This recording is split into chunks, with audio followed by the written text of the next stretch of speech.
အားလုံးပဲမင်္ဂလာပါ 21st century မြန်မာမှာပြန်လည်ကြိုဆိုလိုက်ပါတယ်ဒီနေ့မှာတော့မေထုံရာသီဘွားများအတွက်ကံကောင်းစေတတ်သောအရာများဆောင်ရံရှောင်ရံနဲ့2026ခုနှစ်အတွက်ဟောစတန်အပြည့်စုံကိုတင်ဆက်ပေးသွားမှာဖြစ်ပါတယ်မေထုံရာသီဘွားများသည်မေလ21ရက်နေ့မှဇွန်လ20ရက်နေ့အထိမွေးဖွားသူများဖြစ်ပါတယ်မေထုံရာသီဘွားများ၏အကျင့်စရိုက်နှင့်စိတ်နေသဘောထားမေထုံရာသီသည်လေဓာတ်အဲဆိုင်ဖြစ်ပြီးဆက်သွယ်ရေးနှင့်ဉာဏ်ပညာကိုစိုးမိုးသောဗုဒ္ဓဝုကျိုမာကျူရီ၏လွှမ်းမိုးမှုကိုခံရသူများဖြစ်ပါတယ်ပင်ကိုစရိုက်မေထုံရာသီဘွားများသည်ဉာဏ်ရည်ထက်မြက်ပြီးစကားပြောအလွန်ကောင်းသူများဖြစ်ပါတယ်အမွှာညီနောင်သင်္ကေတဖြစ်သောကြောင့်တခါတရံတွင်လူနှစ်ယောက်ကဲ့သို့စိတ်သဘောထားနှစ်မျိုးရှိတတ်ပါတယ်စူးစမ်းလိုစိတ်ပြင်းပြပြီးလူမှုပေါင်းသင်းဆက်ဆံရေးနယ်ပယ်တွင်အလွန်ထင်ရှားသူများဖြစ်ပါတယ်အားသာချက်များလိုက်ရွယ်ရောညီထွေစွာနေတတ်ခြင်းမည်သည့်အခြေအနေမည်သည့်လူဒန်းစားနှင့်မဆိုအဆင်ပြေအောင်ပေါင်းသင်းနိုင်စွမ်းရှိပါတယ်သင်ယူမှုမြန်ဆန်ခြင်းအသည့်အစမ်းများကိုသင်ယူရာတွင်အခြားသူများထက်ခေါင်းတစ်လုံးသာလေးရှိပါတယ်စကားပြောစွမ်းရည်စကားလုံးကြွယ်ဝပြီးလူများကိုဆွဲဆောင်စည်းရုံးနိုင်စွမ်းရှိပါတယ်ဟာသဉာဏ်လည်းရှင်တက်ကြပါတယ်တီထွင်ကြံစမှုပြဿနာတစ်ခုကိုရှုထောင့်ပေါင်းစုံမှမြင်နိုင်ပြီးဖြည့်ရှင်းနည်းအသစ်များကိုရှာဖွေနိုင်ပါတယ်မေထုံရာသီဘွားမြစ်ရဲ့အားနည်းချက်များကတော့စိတ်အပြောင်းလဲမြန်ခြင်းစိတ်ပါဝင်စားမှုအလွန်လွယ်သလိုစိတ်ပြက်လွယ်ညီးငွေ့လွယ်တတ်ပါတယ်ဆုံးဖြတ်ချက်မပြတ်သားခြင်းရွေးချယ်စရာများပြားလာပါကဆုံးဖြတ်ချက်ချရန်အချိန်ကြာမြင့်ပြီးတွေ့ဝေနေတတ်ပါတယ်အာယုံစိုက်မှုနှဲပါခြင်းတပြိုင်နက်တည်းအလုံးများစွာလှုပ်ချင်တတ်သဖြင့်တခုမျှပြီးစီးအောင်မှမလုပ်နိုင်ပဲဖြစ်တတ်ပါတယ်မေထုံရာသီဘွားများအတွက်ကံကောင်းစေသောအရာများကတော့မေထုံရာသီဘွားများကံဉဏ်ပွင့်လန်းစေရန်အဝါရောင်အစိမ့်နုရောင်ငွေရောင်တို့သည်မေထုံရာသီဘွားများအတွက်အကျိုးပေးသောအရာများဖြစ်ပါတယ်အကျိုးပေးကဏ္ဍများကတော့9ကဏ္ဍနဲ့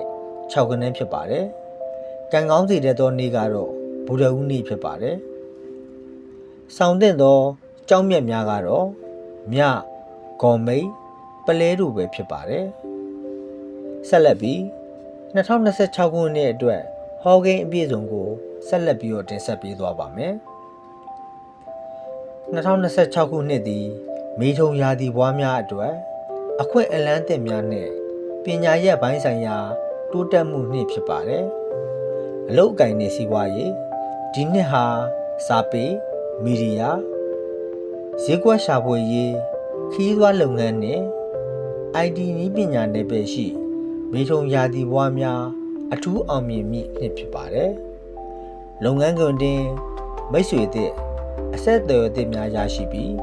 ထိုသူများ၏အကူအညီဖြင့်လုပ်ငန်းတိုးချဲ့နိုင်ပါလိမ့်မယ်တတိပြုရန်မှာအလုပ်များကိုတပြိုင်နက်တည်းများစွာလုပ်ကင်ခြင်းထက်တစ်ခုချင်းစီကိုအာယုံစိုက်လုပ်ကင်ပါကပုံမအောင်မြင်ပါလိမ့်မယ်ငွေကြေးဝင်ငွေကောင်းမွန်တော်လဲမိမိ၏စိတ်အလိုလိုက်မှုဝယ်ယူမှုများကြောင့်ငွေစုဆောင်းရန်ခက်ခဲတတ်ပါတယ်နည်းပညာပစ္စည်းများဖုန်းကွန်ပျူတာသို့မဟုတ်ခရီးသွားလာခြင်းများအတွက်ငွေကုန်ကြေးကျများနိုင်ပါတယ်အစုဆက်ရှယ်ယာထက်ဝင်ခြင်းများမှအမြတ်အစွန်းရရှိခြင်းရှိပါတယ်အချစ်ရင်းနှင့်အိမ်အောင်ရေးပြိုရွယ်သူများခရီးသွားရင်သို့မဟုတ်သင်တန်းတစ်ခုခုတက်ရင်စိတ်တူကိုယ်တူချစ်သူနှင့်တွေ့ဆုံရတတ်ပါတယ်သို့တော့မိမိ၏စိတ်ကစားတတ်မှုကိုထိမ့်သိမ်းရန်လိုအပ်ပါတယ်အိမ်အောင်သည်များအိမ်အောင်ရေးတာယာဆိုပြပါလိမ့်မယ်သို့တော့ဆွေမျိုးသားချင်းကိစ္စများကြားဝင်မိရာမှစကားများရတတ်သဖြင့်တတိပြုပါချစ်သူရည်သားများအကြားနားလည်မှုလွဲမှားခြင်းကောလာဟလများကြောင့်စိတ်ကွင်းကွဲခြင်းများ ဖြစ်တတ်သဖြင့်ပွင့်လင်းစွာပြောဆိုပါကျမ်းမာရေးမေထုံရာသီဝါများသည်အာယုံကြောအဆုတ်နှင့်လက်မောင်းဝိုင်းဆိုင်ရာများကိုဂရုစိုက်ရပါမယ်စိတ်ဖိစီးမှုနှင့်စိုးရိမ်ပူပန်မှုများတတ်သဖြင့်အိပ်မပျော်ခြင်းဝေဒနာများကိုခံစားရတတ်ပါတယ်တရားထိုင်ခြင်းအသက်ရှူလေ့ကျင့်ခန်းလုပ်ခြင်းများဖြင့်စိတ်ကိုတည်ငြိမ်အောင်ထားသင့်သောနှစ်ဖြစ်ပါတယ်ဆက်လက်ပြီးမေထုံရာသီဝါများအတွက်2026ခုနှစ်အတွက်အထူးအကြံပြုချက်ပေးလိုပါတယ်ဒီနှစ်မှာတင့်အတွက်အောင်မြင်မှု多ချက်ကအာယုံစူးစိုက်ခြင်းပါတင့်မှာစိတ်ကူးတွေအများကြီးရှိနေပေမဲ့အားလုံးကိုလိုက်လို့ရင်ဘာမှဖြစ်မလာပဲနေပါလိမ့်မယ်အရေးကြီးဆုံးတစ်ခုနှစ်ခုကိုရွေးချယ်ပြီးဇွဲမလျှော့ပဲလှုပ်ဆောင်လိုက်ပါ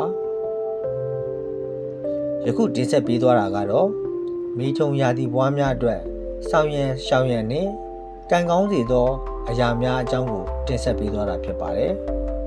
နောက်ဗီဒီယိုများမှာလည်းနောက်ရာသီခွင်များရဲ့